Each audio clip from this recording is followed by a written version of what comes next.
अस्सलाम वालेकुम students, welcome to IT students training C plus plus programming course intermediate level का ये lecture number 20 है।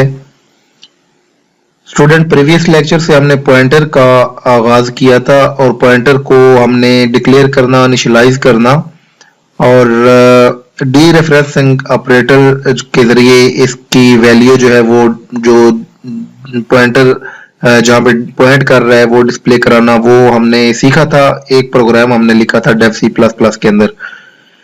तो आज हम पॉइंटर को ही कंटिन्यू करेंगे और पॉइंटर के दो बहुत इंपॉर्टेंट कंसेप्ट जो है वो हम डिस्कस करेंगे।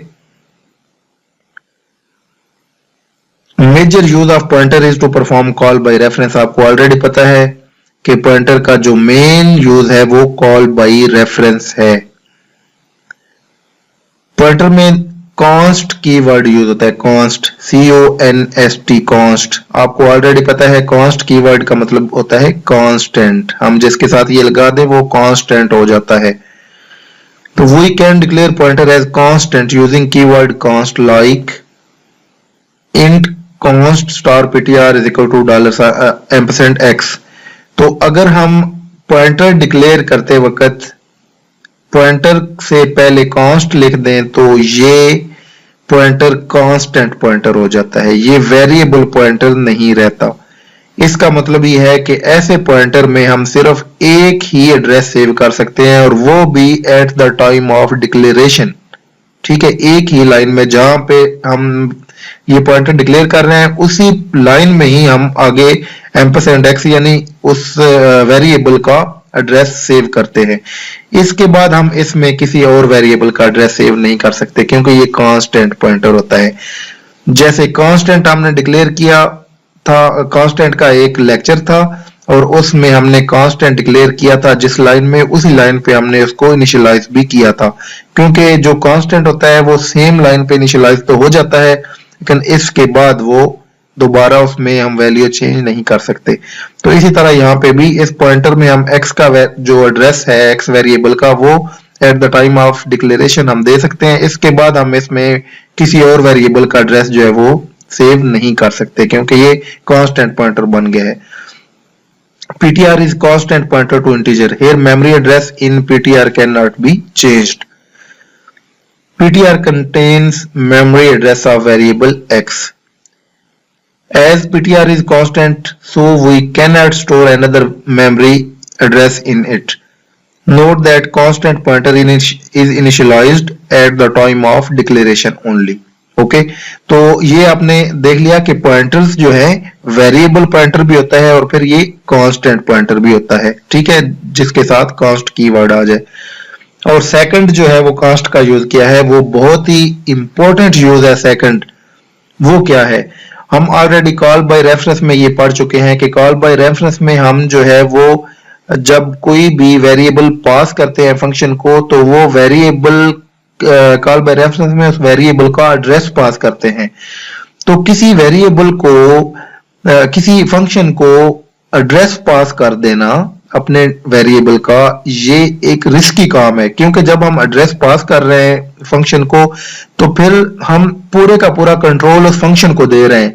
अभी वो फंक्शन उस मेमोरी एड्रेस पे जो चाहे चेंजिंग करे, रीड करे, राइट करे, चेंज करे, अपडेट करे, अभी हम कुछ नहीं, मतलब वो सम टाइम ऐसे बड़े बड़े फंक्शन होते हैं। आप आगे जब सॉफ्टवेयर डेवलपमेंट करेंगे आपको पता चलेगा कि हम सिर्फ यही नहीं कि अपने फंक्शन, हम दूसरे फंक्शन भी यूज करेंगे, बिल्ट इन फंक्शन यूज करेंगे, दूसरे प्रोग्रामर्स के लिखे हुए फंक्शन यूज करेंगे।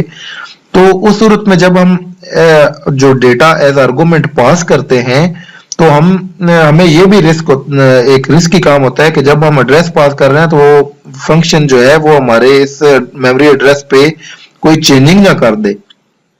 ठीक है, तो इस रिस्क से बचने के लिए हम उस फंक्शन को रिस्ट्रिक्ट कर देते हैं कि हम उसको अपने वेरिएबल का मेमोरी एड्रेस भी पास कर दें लेकिन वो हमारे इस वेरिएबल की जो वैल्यू है उसमें कोई चेंजिंग भी ना कर सके, सिर्फ वो उस वैल्यू को यूज कर सके। मीन के उस एड्रेस पे जो हम उसे भिजवा रहे हैं उस एड्रेस पे पड़ी हुई जो वैल्यू है उसको वो सिर्फ यूज कर सके, उसमें चेंज ना कर सके, तो इसके लिए भी कांस्टेंट का कीवर्ड यूज होता है।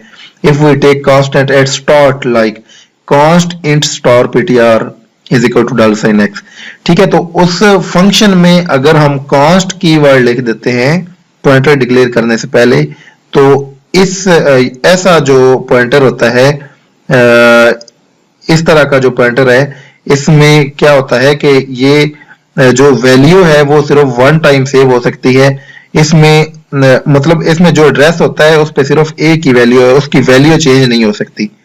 क्या इसका हम प्रोग्राम लिखते हैं, फिर आपको डिटेल के साथ पता चल जाएगा। ptr is pointing to integer, here memory address in ptr can be changed, यानी ये जो पॉइंटर है ये वेरिएबल पॉइंटर है, इसमें हम डॉलर साइन एम्परसेंड x अगर एड्रेस सेव कर रहे हैं तो एम्परसेंड y किसी और वेरिएबल का भी सेव कर सकते हैं, but value at that memory address can not be changed, लेकिन इस मेमोरी एड्रेस पे वैल्यू जो है वो चेंज नहीं हो सकती वेरिएबल की।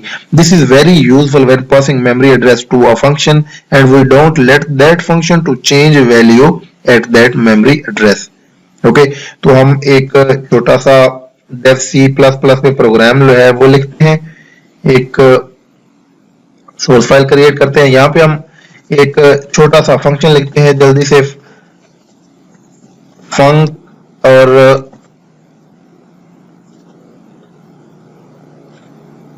int और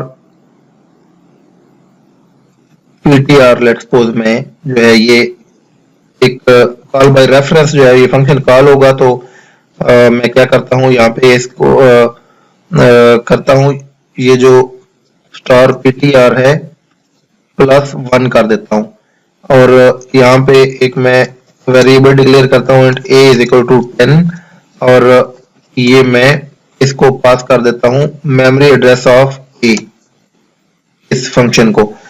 तो ये जब मेमोरी एड्रेस आएगा यहाँ पे इस पॉइंटर में सेव होगा, और ये पॉइंटर के बाद ये फंक्शन क्या कर रहा है, इसकी वैल्यू को +1 कर रहा है, यानी ये वैल्यू 11 हो जाएगी। अगर हम चाहते हैं कि ये फंक्शन जो है हमारे भेजे गए मेमोरी एड्रेस की वैल्यू चेंज ना कर सके, तो हम सिंपल इसके स्टार्ट पे यहाँ पे कांस्ट लिख देंगे, ठीक है। जब हम कांस्ट लिख देंगे तो ये वाला काम नहीं होगा, यानी इसकी वैल्यू चेंज नहीं होगी जो हम मेमोरी एड्रेस भिजवा रहे हैं उसकी। लेट्स सपोज इसको मैं pointer3 के नाम से सेव करता हूं, और यहाँ पे मैं इसको pointers3 ये आ गया, इसको मैं एक्सी फाइल को रन करता हूं, तो ये देखें इसने कुछ भी तो हमने डिस्प्ले तो कराया ही नहीं था, मैं डिस्प्ले यहाँ पे कराता हूँ लेस देन, ठीक है। तो सी आउट करने के बाद इसको मैं अभी दोबारा कंपाइल करता हूँ, और कंपाइल करने के बाद इसको मैं इधर से जाकर एक्सी फाइल से रन करता हूँ।